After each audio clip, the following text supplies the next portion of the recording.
In this video, I am going to tell you about how to become a web developer in 2020. Very simple.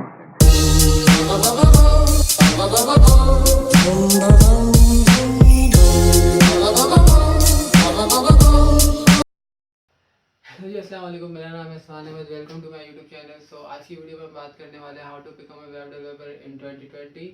सो सबसे पहले जो आपको चीज़ सीखनी है web developer बनने के लिए, ये जो चीज़ें हैं ये बहुत सारे यूट्यूबर्स और बहुत सारे जो कि कंटेंट क्रिएटर्स हैं प्रोग्रामिंग के हवाले से या फिर आपके टीचर्स हैं वो मिस करते हैं।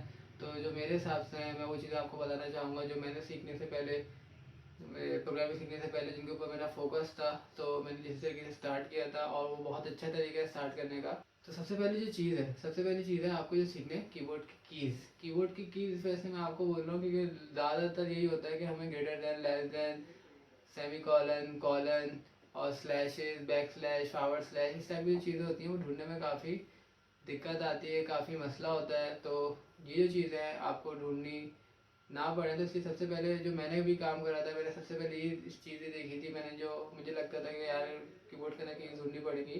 तो इस वजह से सबसे पहले मैंने चीज़ सीखी थी, कीज़ ढूंढना सीखी थी। नहीं, जब आपको पूरा कीबोर्ड का चीज़ समझ में आ जाए, आपको पता हो कौन सी चीज़ को क्या बोलते हैं, इवन अगर आप यूट्यूब पर ट्यूटोरियल वॉचिंग भी कर रहे हो तो आपको एटलीस्ट पता होना चाहिए कि सामने वाला बंदा कौन सी कीज़ बोल रहा है ताकि आप गेट्स कर सकें। तो इस वजह से तो सेकंड सेकंड जो आपका आता है, सेकंड आपका आता है आईडी टेक्स्ट एडिटर। तो दोनों एक ही चीज़ है, एक ही काम करती है, लेकिन दोनों में फ़र्क ये है टेक्स्ट एडिटर के अंदर ज़्यादातर जो नॉर्मल टेक्स्ट एडिटर होते हैं उसके अंदर इंटेलिजेंस नहीं होती। इंटेलिजेंस से मुराद ये है कि अगर मैं आपको बोलूँ APPL और उसके बाद आप ई लगा खुद बोल देंगे एप्पल बोलने वाला था, तो एक तरीके से ये इंटेलिजेंस है। तो ये इंटेलिजेंस आपको आईडी के अंदर मिलती है जो कि इंटीग्रेटेड डेवलपमेंट इन्वायरमेंट होता है।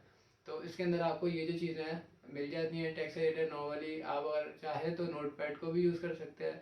मैं ज़्यादातर जो यूज़ करता हूँ, मैं VS कोड यूज़ करता हूँ अगर लोकली डेवलपमेंट करनी हो, और अगर मेरा काम सर्वर साइड की तरफ होता है तो मुझे मजबूरन नोटपैड यूज़ करना पड़ता है क्योंकि उसकी जो FTP है वो मुझे काफ़ी अच्छी लगती है। तो इसके बाद जो नेक्स्ट चीज़ आती है आपकी, वो आती है आपकी HTML।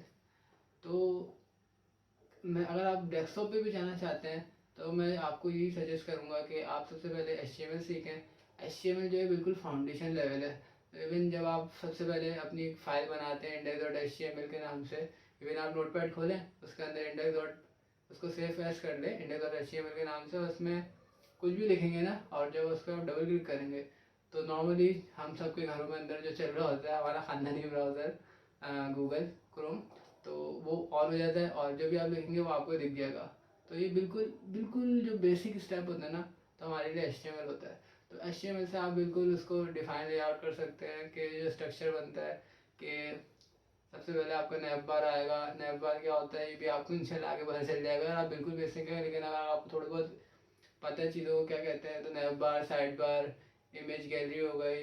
इवन अगर मैं सिंपल सी अगर फेसबुक की मिसाल दूँ तो फेसबुक में सबसे, अगर आप कंप्यूटर पे चलाते हैं या फिर मोबाइल पे भी चलाते हैं, जो सबसे ऊपर एक नीले कलर का एरिया आ रहा होता है जिसके अंदर हमारे पास बटन होते हैं होम पे क्लिक करने का, नोटिफिकेशन देखने का, तो वो हम उस चीज़ को नैव बार बोलते हैं। तो इस टाइप की जो चीज़ें हैं, nav bar stand for navigation bar, right. So इस टाइप की चीज़ें हैं, ये हम HTML वगैरह डिफाइन कर लेते हैं। हाँ ये है कि वो इतनी अच्छी स्टाइलिंग नहीं कर सकती, तो इस वजह से हम फिर CSS की तरफ आते हैं जो कि हमारी स्टाइलिंग शीट हुक हो जाती है और फिर हम उसके ज़रिए उसको स्टाइलिंग कर सकते हैं। इवन इसकी पोजीशंस वगैरह के साथ हम खेल सकते हैं कि पोजीशन को हम किस तरफ ले जाना चाह रहे हैं। अगर जैसे कि नॉर्मली हमें दीवार पे कभी कोई तस्वीर लगा देते तो हमें एक बंदा भेजाना पड़ता था कि नहीं यार ये अच्छी नहीं लगी। तो ये वाले जो सारे के सारे काम होते हैं ये आप CSS से करते हैं इन दी वेब के अंदर। तो जब ये दो चीज़ें सीख लें ना, फिर मैं आपको बोलता हूँ कि हाँ HTML CSS आ गई तो आपको एक बेसिक आइडिया आ जाएगा कि लेआउट बनता कैसे है। लेआउट बनाना जब आपको आ जाएगा तो फिर आप भले पाइथन पे जाएं, किसी भी जाएं, या फिर आप जावा पे जाएं, जो भी आपको पसंद हो, क्योंकि ज़्यादातर आपको पता है कि नेटिव कोड ज़्यादा रन हो रहा है कि आप सिंगल बेस आपका कोड होगा और मल्टीपल प्लेटफॉर्म को सपोर्ट करेंगे। और जितनी भी है ज़्यादातर HTML CSS यूज़ करती हैं, तो इस वजह से आपको HTML CSS आनी चाहिए। अदरवाइज़ आपकी मर्ज़ी है, मैंने तो आपको उतना बता दिया, राइट। सो सेकेंड जो चीज़ आती है, फर्स्ट आपकी जो प्रोग्रामिंग से पाला पड़ेगा वो आपको पड़ेगा जावास्क्रिप्ट से।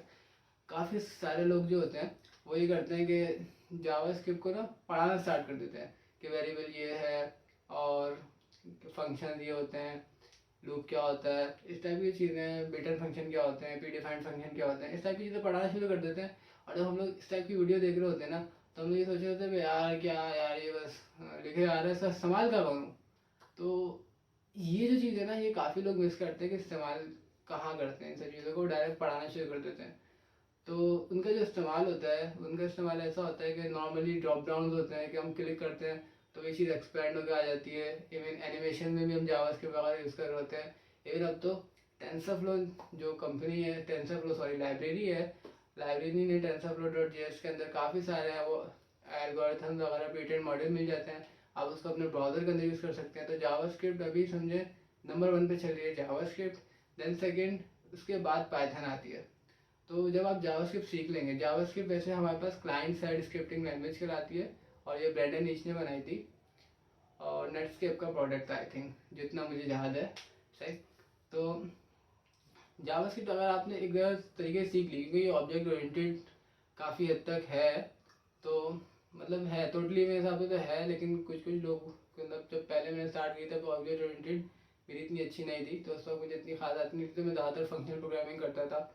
तो इस वजह से तो लेकिन अगर आप जावास्क्रिप्ट को एक दफ़ा सही से सीख लेंगे ना, तो फिर आपको कोई प्रोग्रामिंग लैंग्वेज सीखने में कोई मसला नहीं होगा।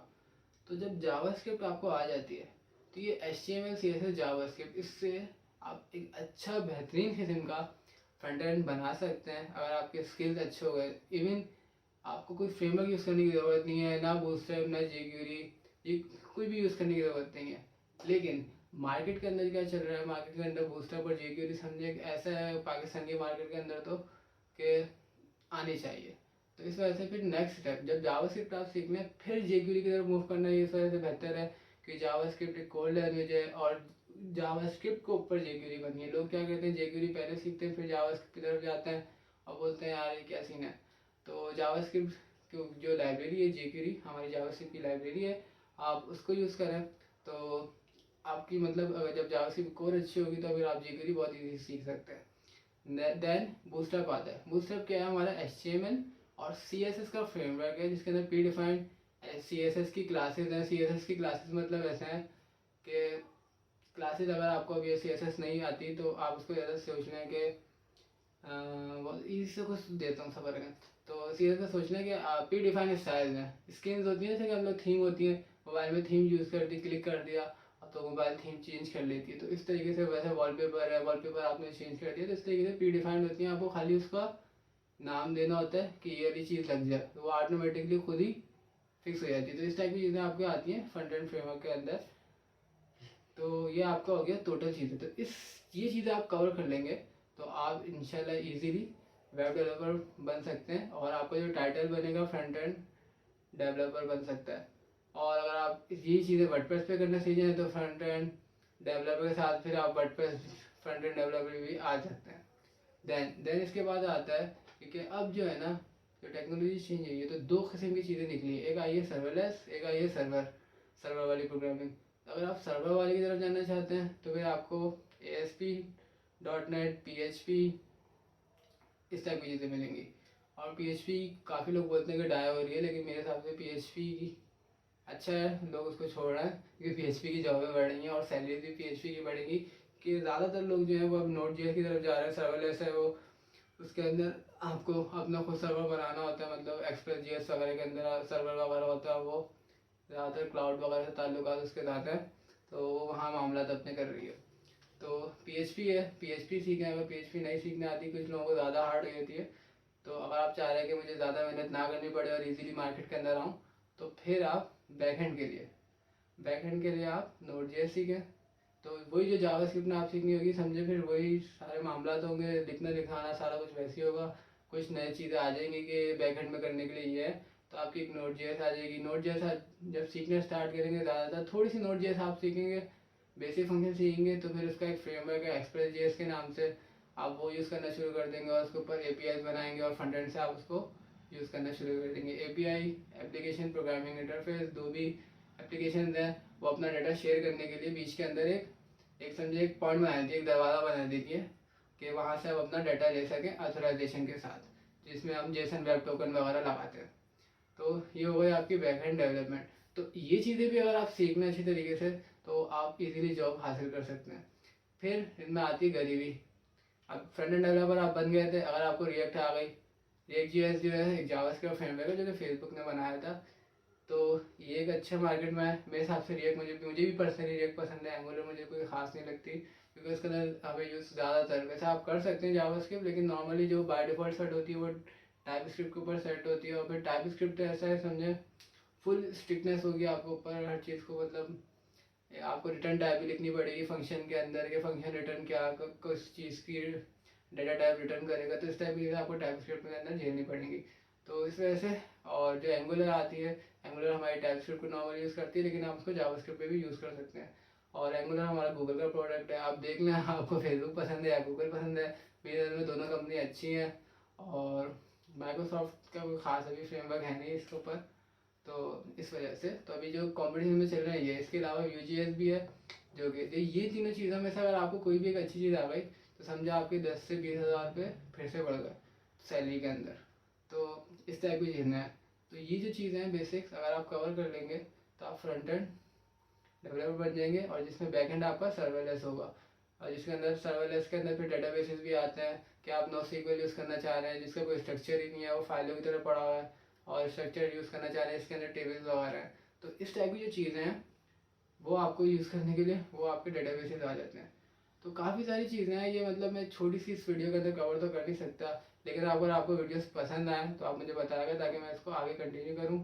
और यह है कि PHP वगैरह का भी आगे इंशाल्लाह मैं कोशिश करूँगा, और नेक्स्ट वीडियो के अंदर मैं आपको HTML कि ईजिली HTML कैसे सीख सकते हैं, फास्टेस्ट वे कौन सा है, मैं आपको बताऊँगा। ठीक है, तब तक के लिए अपना ख्याल रखेगा। अल्लाह हाफिज़। Very simple.